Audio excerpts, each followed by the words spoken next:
It is a bitter March morning in 1603. The sun, pale and reluctant, casts long shadows through the frost-lit windows of Richmond Palace. Candles flicker anxiously in their wrought-iron sconces. Courtiers speak in hushed tones, barely daring to breathe. And on a grand but gaunt canopy bed lies the figure of a woman once revered as divine. She is not what her portraits promised. Her skin is caked with brittle white paint, cracked like dried porcelain. Her lips, once painted crimson, are now quivering and ashen. Her eyes stare wide into nothing, and somewhere in the shifting light one might almost see her lips move not in prayer, but in whisper, as though she is speaking to someone. Only she can see. This is Gloriana.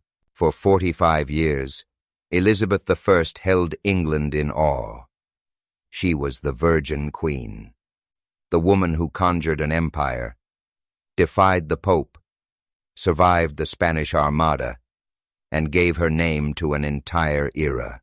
A goddess in velvet and gold, a ruler untouched by scandal or succumbing. At least, that's what history wanted us to believe. But the truth is messier, sadder, far more human and far more horrifying. Elizabeth I did not die surrounded by noble silence and peaceful reverie. She died slowly, agonizingly. As her body failed and her mind unraveled, she became a prisoner of mirrors and makeup, of betrayal and unspoken pain. Her greatest masker, flawless, ageless face was also the instrument of her suffering, and some say, of her undoing. Was she slowly poisoned, not by enemies or assassins, but by the very paints and potions she trusted to preserve her image? Was the death of England's most iconic monarch the ultimate Ironia woman destroyed by the beauty standard she immortalized? Even more unsettling, did she know? This is not the Elizabeth we're taught to admire. This is the woman beneath the mask. The woman who inherited a crown dripping in blood. The woman who turned her body into a symbol of the state. Who feared intimacy as much as invasion. Who waged quiet wars against her age, her officials, and her own reflection. In peeling back the myth, we do not diminish her. We reveal her. Because power at this height always comes at a co-stand. Elizabeth, it seems, paid in flesh, soul, and sanity. So now, let us go back. Not to the royal courts and grand speeches, but into the private chamber, the makeup box, the cracked mirror. Let us watch her become not just immortal queen but tragic woman, inching toward darkness. What really killed Elizabeth I? The answer is hiding in plain sight. She entered the world already marked by death.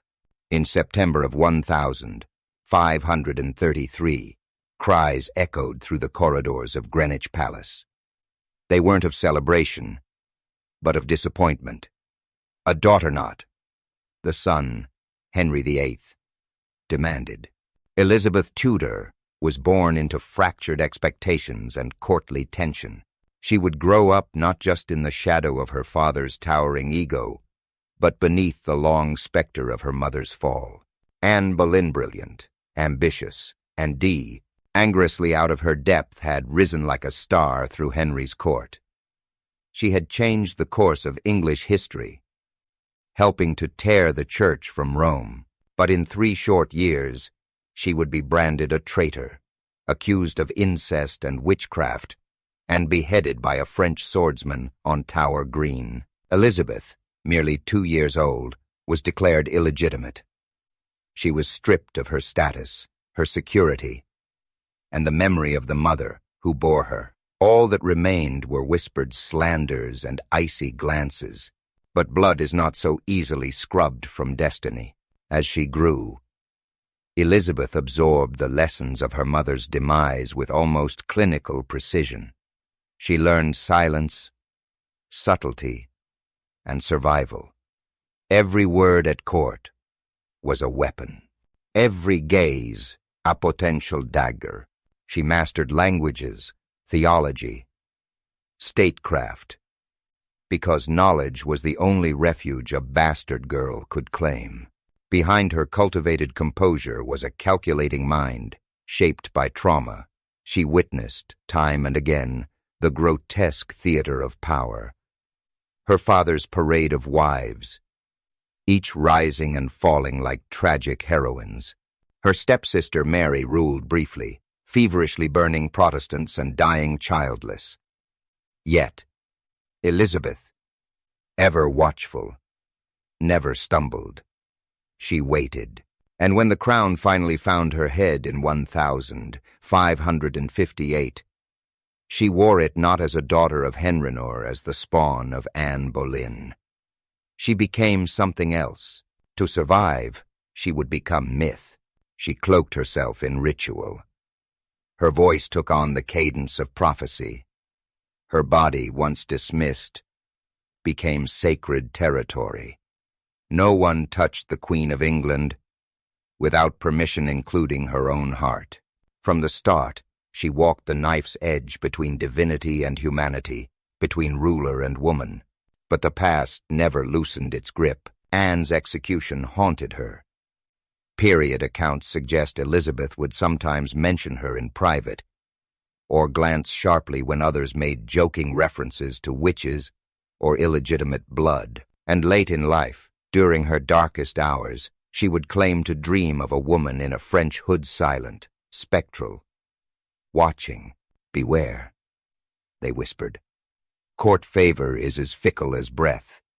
Love is a mask, and power is a poison.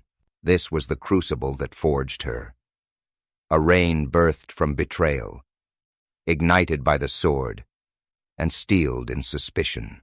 Elizabeth's rule began as it would one day end, not with a coronation of joy, but with eyes wide open in a world that had already tried once to kill her.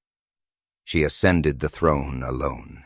When Elizabeth Tudor was crowned Queen of England in 1558, the weight of a divided, unstable nation rested on her shoulders. But from her earliest days as monarch, Elizabeth understood something many of her male advisers could not: that her womanhood was as much a weapon as it was a liability. She would wield it with surgical precision and fiercely protect it from all who tried to claim it, including potential husbands. Marriage, after all, was not just personal, it was political. A round hair, suito. Ours hovered like vultures cloaked in crowns. From Philip II of Spain to the Archduke Charles of Austria, each proposal came wrapped in treaties, promises of peace, or veiled threats of invasion. But Elizabeth refused them all, not because she lacked desire, or even affection. Historians still debate the depth of her bond with Robert Dudley, but because she knew the first time she said yes, she would be surrendering the sovereignty not just of her realm, but of herself. In a world ruled by men, a woman was property, even a queen. Elizabeth turned that truth inside out. Instead of taking a husband, she married the nation. I am already bound unto a husband, she told Parliament. The kingdom of England is my spouse. For the public, this became divine myth. Elizabeth, the Virgin Queen, untouched and eternal, a living icon of chaste strength. But behind the halo was something far more intimate, a psychological defense forged from early trauma. She had seen what marriage could do to a queen. Her mother, Anne Boleyn, seduced by power, broken by court whispers, and beheaded by her own husband. Elizabeth's mind was branded by the image of a mother destroyed by love. Her downfall dressed as devotion. The lesson was brutal. Love is leverage. Power is isolation. So, Elizabeth built a persona that shimmered with unattainable perfection. Her body became a kingdom disembodied, idealized, untouchable. Her face a stage on which power was painted daily. She flirted with foreign kings in letters, danced with lords at court, but always remained elusive. She was woman as mystery, ruler as myth. It worked. England flourished under her image. Stability grew. The Spanish Armada fell. Poets sang of Astrea. The goddess returned to earth in the form of a sovereign. But while the country marveled at her radiance, Elizabeth lived increasingly alone. Behind court pageantry and triumphant processions, she drifted further from intimacy. No shared bed, no child to carry her name, no true confidant for the storm inside her mind. Her refusal of marriage wasn't just a political stand. It was protection. It was identity. And, eventually, it became imprisonment, because to preserve the illusion, she had to remain unchanged, forever beautiful, forever desirable, forever queen. But time, as ever, had other designs, and as her body aged, and the mask grew heavier each year, the cost of eternal virginity of being a woman divided from herself began to surface not as glory, but as dread. It began in October 1562. News crept through the silent corridors of Hampton Court like smoke. The Queen had fallen ill. What started as fatigue turned to fever. Then came the pustule sanguine rising welts across her porcelain skin. Queen Elizabeth, ruler of one of Europe's most formidable powers, was diagnosed with smallpox. She was only 29. Smallpoxone, of the deadliest diseases of the era, killed swiftly and disfigured those who survived. No cure, no prevention. Elizabeth was struck. While in her prime, when her appearance still bore the glow of vibrant youth, used not merely as vanity, but as currency in diplomacy and statecraft.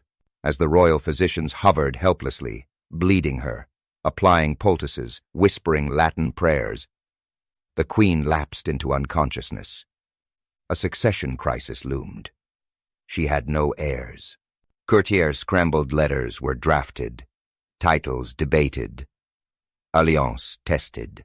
But the Queen, somehow, survived. What rose from her sickbed, however, was not the same woman. Her face, once a source of political mystique and feminine command, was marred. Deep scarring cratered her cheeks and forehead.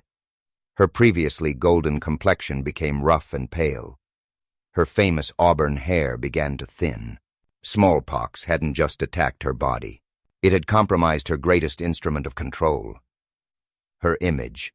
Elizabeth had long understood that to rule as an unmarried woman in a court of men, she must weaponize beauty. Thrones were seized by swords or seduction, and Elizabeth mastered the latter, presenting herself as the Virgin Queen, eternally youthful, untouched by mortal stain. That illusion cracked with every mirror she passed. She began wearing thicker cosmetics, brushing layers of Venetian ceruse over the marked skin. A deadly mixture, white lead and vinegar ceruse, created an immaculate, mask-like whiteness. Under candlelight, it shimmered ethereal, a goddess regaining her crown. But behind it, her skin could not breathe. The poison began to seep in. The smallpox had altered more than just her face. It triggered something deeper. Psychological tremors began to ripple. Descriptions from contemporaries noted her increasing temper, bursts of melancholia following the illness, and a lengthening distance between her and her advisors, her people, even herself. Lady Helena would later write in a private letter never sent, She no longer sees without a veil between. She paints away the truth. When, when, when, when, when, when, when. The Queen's identity, already a carefully maintained pageant, grew more fragile. Where once she stood unveiled at court events, she now appeared only behind layers of powder, rubies drawing the eye from blemishes, fabric piled higher at her neck. Wigs became elaborate, coiling like crowns of flame. The smallpox had not killed her, but it marked her irrevocably, forging in her a renewed obsession with control, with concealment, with defeating time itself. In trying to disguise her ravaged body, Elizabeth began a slow alchemy of transformation. Woman into symbol, skin into shield. But that shield would kill her far more slowly than the disease ever could. Every morning, before the sun had fully risen over the damp walls of Richmond Palace, the same ritual began. Candles flickered, servants bustled in hushed tones, and Queen Elizabeth Yonsei, radiant force of political charisma, sat rigidly at her vanity, her pale reflection greeting her like an old adversary. The process was an ordeal. Her ladies-in-waiting, led by the loyal Lady Helena P., repaired the tools with military precision. Brushes, ivory-handled spatulas, vials of perfume, and, at the center of it, a small glazed jar of Venetian cerussa composed of white lead, and vinegar promised to transform flawed skin into the porcelain ideal. It delivered perfection, but hidden beneath the surface was a powder keg of poison. Each morning Elizabeth's skin was scrubbed raw, a ritual of erasure and rebirth. Then came the paint. Layer after layer, the creamy substance was plastered onto her cheeks, along her hairline, beneath her chin. Once smooth and regal, her complexion had turned coarse and brittle. Yet the mask prevailed. To be painted was not vanity, it was necessity. The Queen had been ravaged by time, stress, and illness. But her rule depended on the illusion of immortality. The court could never see Gloriana waver. As the years passed, her beauty became armorand, then a prison. The cerusse did more than alter appearance.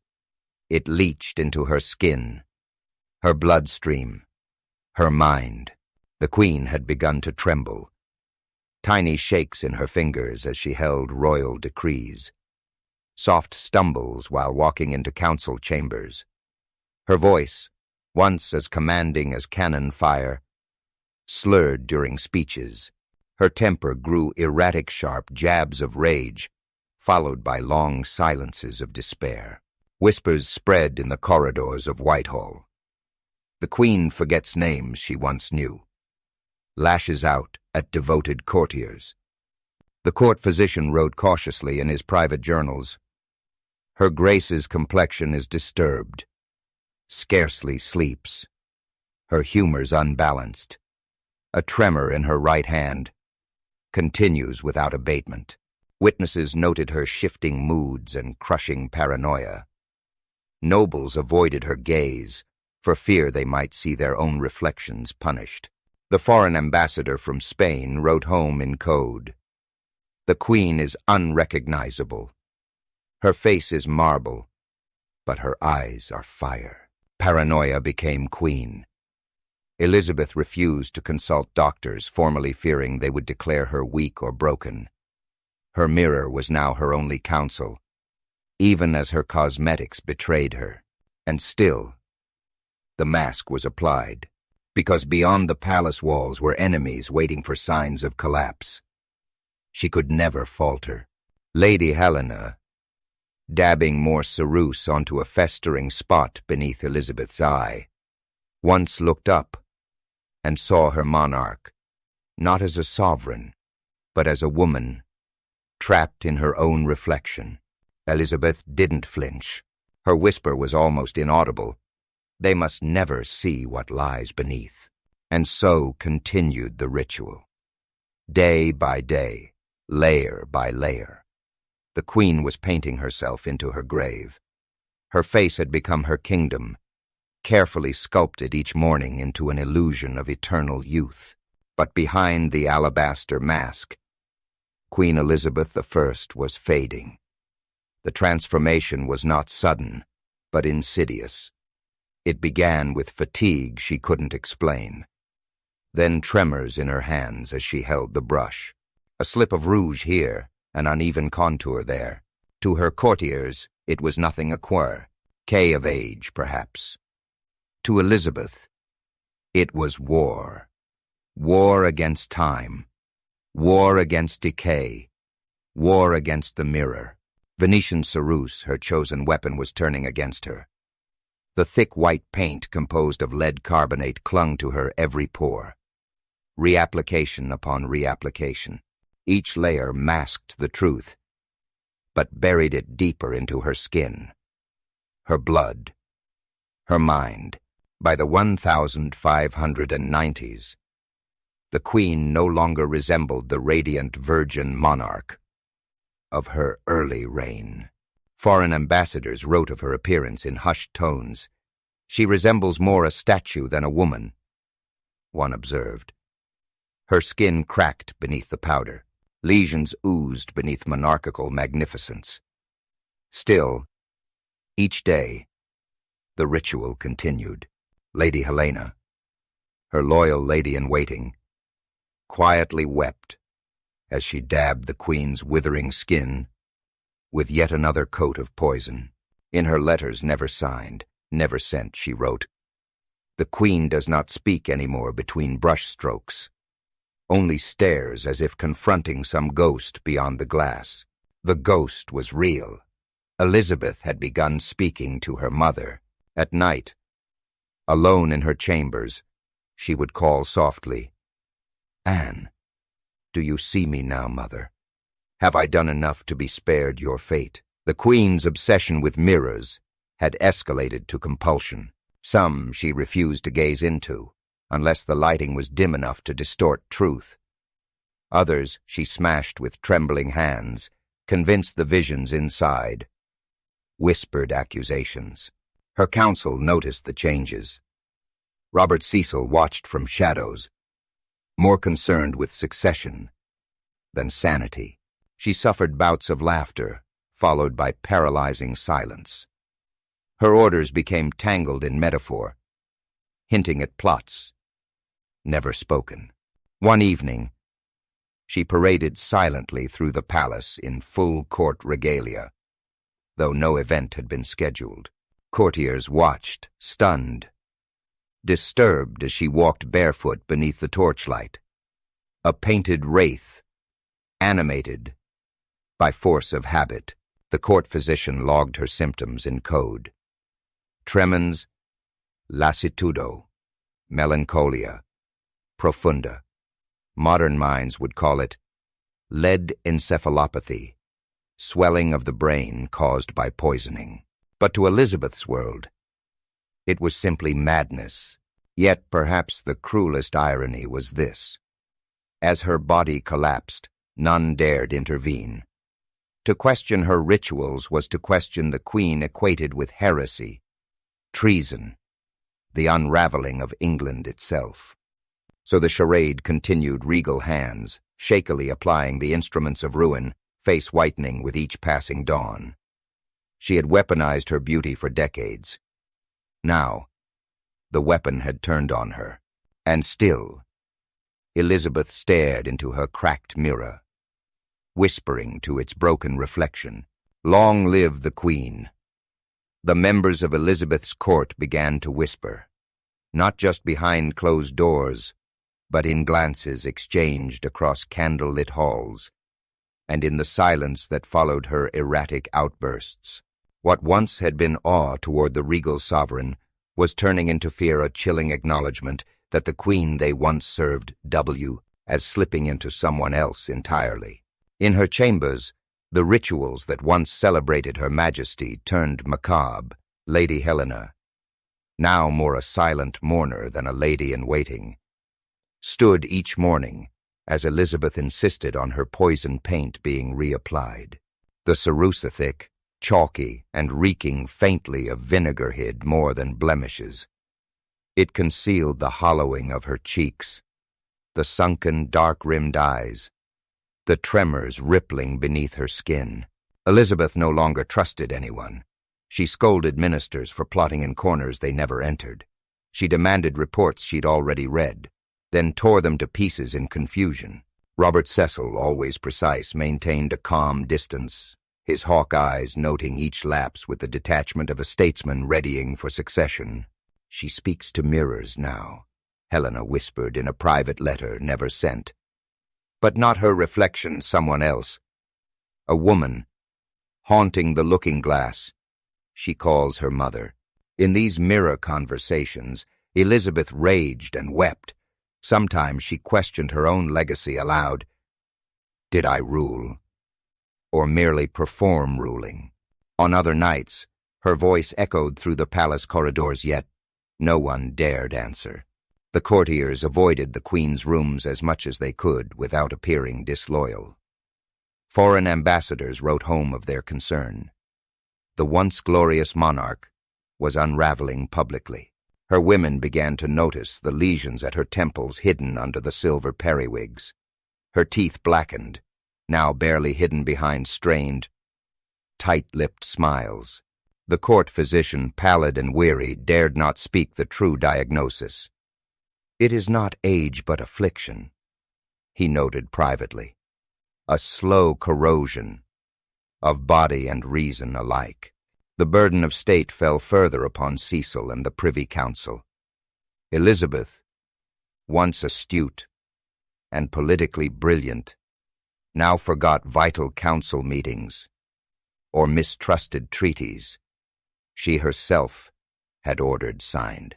Decision-making passed through her in fragments, bits approved 1 hour, refuted the next. By early 1603, she chose silence over words. Entire days passed, where Elizabeth sat on cushions beside her bed, refusing food, sleep, or conversation. She would not lie down. Death, she feared, was lying in wait for that gesture. She would sit instead, unblinking, mourning something even she could no longer name. To the end, she tried to control the vision of herself that would remain.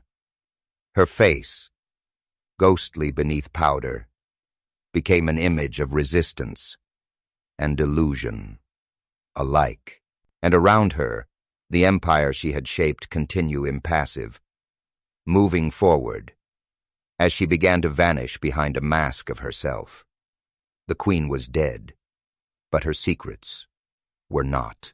Days after Elizabeth's shrouded body was taken from Richmond Palace, a letter tattered, unsent, and unsigned was discovered inside the folds of her personal manuscripts.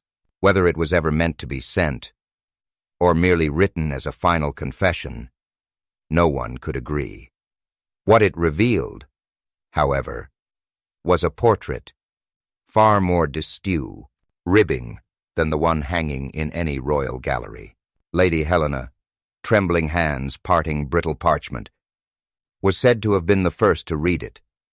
Its script was uneven, shaking, almost ragged toward the end. But the words carried a terrifying clarity. In it, Elizabeth recounted a reckoning not just with age or power, but with the mirror. "For years, I was embalmed before I was dead," she wrote. "Each morning I bled for beauty me, cheeks scalded, my skin buried beneath the pale coffin of paint." She spoke of Venetian ceruse, the lead-laced cosmetic she relied upon with religious fervor. A substance whispered to be fatal even in small doses. A symbol of royalty turned personal torment. "I have painted myself into a monument," she confessed, "but I feel the rot crawling beneath it." The Queen named no villains directly, but her language hinted at manipulation. She described anonymous counsel, both flattering and cruel, that reinforced her dependence on appearance, on illusion. Courtier, advisor. They told me I must shine even as my mind slipped into shadow. To the trained eye, perhaps that of the royal physician or the watchful Robert Cecil's letter revealed a woman aware of her own unraveling yet unable to stop it. There were darker admissions, too. Whispered nods to hallucinations, dread of sleep, and her growing belief that her mother's spirit visited her to warn of an ending sown by vanity. But it was the final line that carried the heaviest weight. They would see me painted into my grave, and I let them. The letter, deemed too dangerous for public eyes, never entered the official archives. Under orders from King James I, it disappeared into private possession, likely destroyed, perhaps hidden beneath piles of carefully rewritten legacy. The myth of Gloriana demanded its sanctity. And so, like the woman herself, truth was buried beneath layers, this time not of poison, but of national image.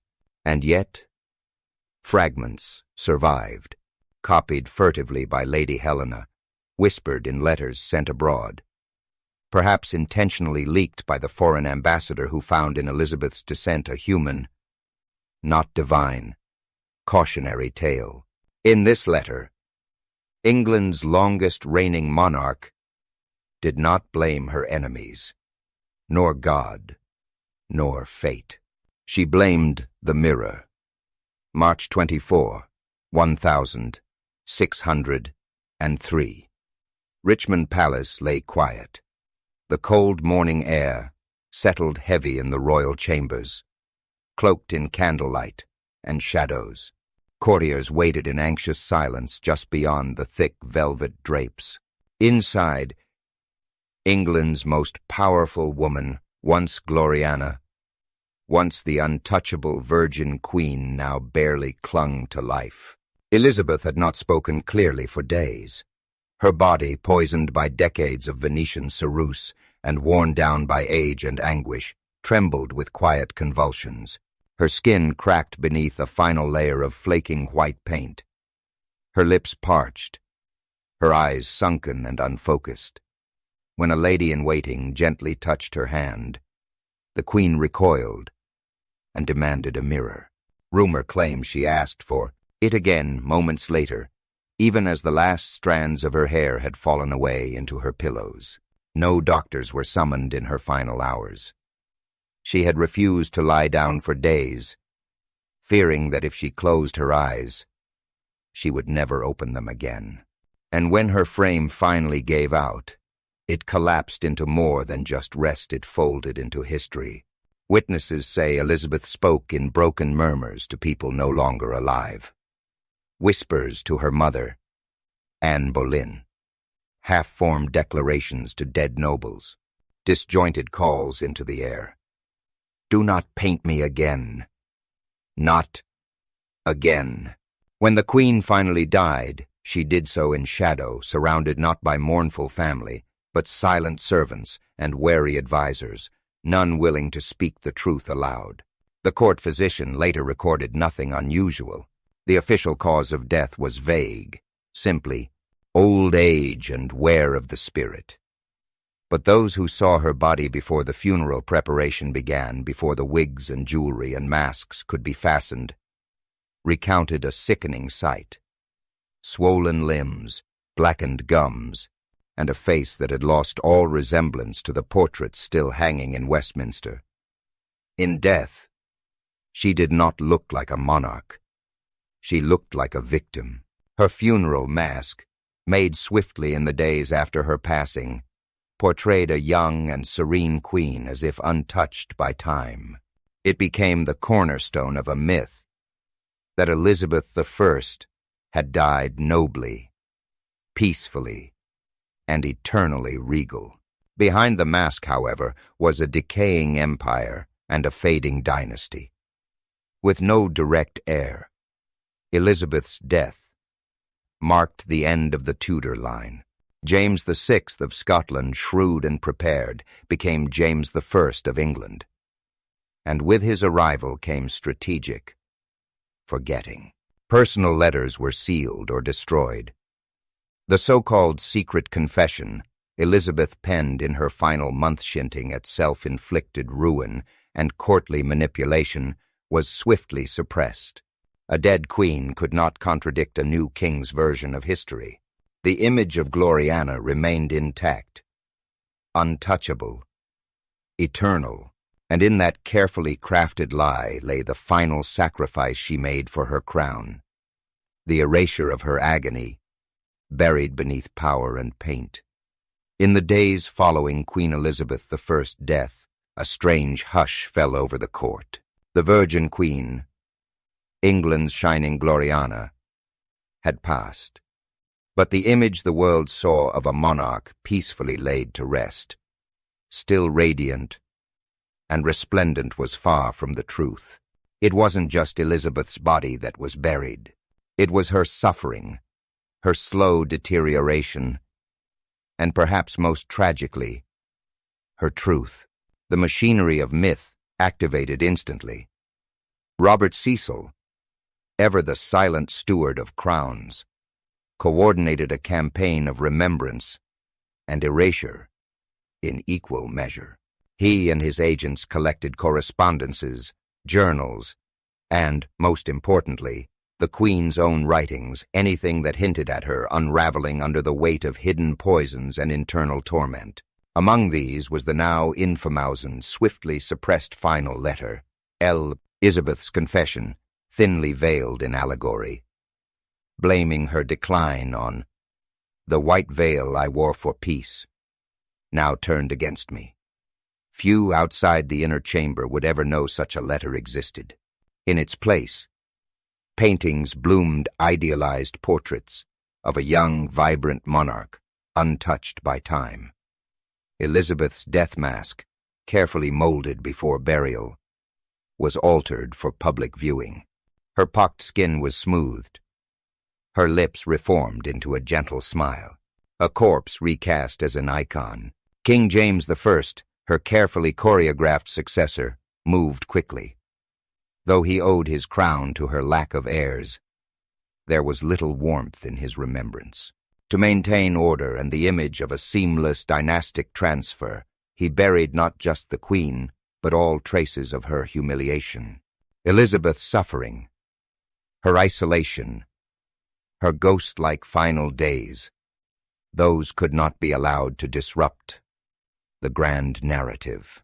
Thus, a lie took root, not of malice, but of necessity, preserving the idea of Elizabeth as a warrior queen, untouched and untouchable, still flawless, still divine. And yet the consequences of that myth echoed loudly. By cloaking her true end in opulent fiction, a darker legacy endured, an unreachable standard of graceful, beautiful female power. Elizabeth, who used her body, her clothes, her painted face as statecraft, became the model for political femininity, unaging, virtuous, inviolate. But this ideal came at an immense cost. What was hidden was the toll it took, the madness born from lead and loneliness, the ghost of Anne Boleyn whispering in dark hours, the girl whose survival meant becoming more symbol than self. Centuries later, the same forces persist. Image over truth, polish over pain. Elizabeth I didn't just bequeath an empire. She left behind a warning smothered in ceremony, that in a world not ready to accept a woman as ruler, she had to wear a mask to rule, and that mask ultimately devoured her. The real tragedy was never just her death. It was the lie told in her place. They called her Gloriana, the Virgin Queen, a monarch divinely ordained to rule, radiant in power and pride. But in the end, Elizabeth I became something else entirely. A cautionary tale in white lead and silence. Her death might have marked the political transition from Tudor to Stuart, But the greater inheritance of Elizabeth's reign was not simply dynastic, it was cultural, a legacy clad in powder, secrecy, and myth. The face of power had, forever, been changed. The public portraits showed a queen untouched by age, her skin porcelain smooth, eyes ageless, demeanor resolute. But those images were not acts of memory. They were instruments of fiction. Commissioned by James I, these paintings sealed her likeness as eternal, carefully curated to erase the grotesque truth. The blemishes, the tremors, the madness, all painted over. But the suffering remained buried, whispered about, confessed only in hidden letters and half-burned diaries. In the dark corners of palaces and priva, to galleries, whispers grew. Elizabeth wasn't just killed by time. She was undone by the very image she imposed upon herself. A mask of power became a mask of death. The red lips, the stark white face, the empty eyes, this wasn't ornamentation. It was armor. And poison. Women across centuries would inherit this legacy, though not always knowing it came from her. The pressure to remain beautiful to be heard. The expectation to not age, not crack, not soften to be flawless icons. For systems they did not build. Elizabeth was the archetype. The first sovereign turned canvas. And that canvas, so carefully rendered, consumed her entirely. Through her, we see the dark alchemy of power and femininity of a woman expected to rule like a man, yet always prove herself as a woman, even at the cost of her body, even against medical reason, even unto hallucination. In the ashes of her life, what remained? A mirror, cracked, stained, and in its reflection, not just a queen, but a martyr to image, to public myth, to the invention of immortal beauty, no matter the rot beneath. They memorialized her as ageless, but agelessness was a curse she inflicted on herself. And centuries later, we still feel its echo in creams and surgeries, in masks and marketing. The lie that beauty is worth the pain. That image is stronger than truth. Elizabeth gave her name to an age, but in the end, she gave her life to an illusion. The Poison Queen still reigns not on a throne, but in every reflection that demands perfection.